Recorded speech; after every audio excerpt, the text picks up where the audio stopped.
Di tempat pembuangan akhir sampah atau TPA, sampah jenis tertentu seperti plastik sulit terurai alami, membuat kapasitas TPA semakin berkurang. Sejumlah pemuda lintas komunitas di Palembang menggelar pilah sampah, bagian dari World Clean Up Day yang serentak dilakukan di seluruh dunia setiap tahun. Saat masa pandemi, aksi ini menggagas pilah sampah dari rumah. Warga didorong memilah sampah sesuai jenisnya. Sampah organik, sisa makanan, sampah anorganik seperti plastik dan logam, dan sampah limbah bahan berbahaya dan beracun seperti masker atau obat-obatan. Sampai terpilah dapat ditampung di bank sampah, kemudian ditimbang dan dikirim ke pusat daur ulang atau diolah menjadi pupuk. Warga pun dapat menjual sampah tertentu di pengepul barang bekas.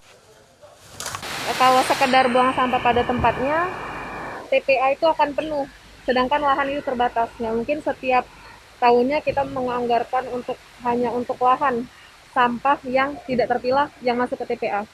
Jadi sebaiknya kita pilah sampah dari sekarang karena sampah-sampah terpilah itu bisa masuk ke bank sampah dan juga mungkin pusat daur ulang. Jadi yang masuk ke TPA itu hanya sampah-sampah yang tidak terpilah atau sampah residu, meminimalisir overload pada lahan TPA gitu. Dukungan untuk aksi ini juga datang dari Pemda.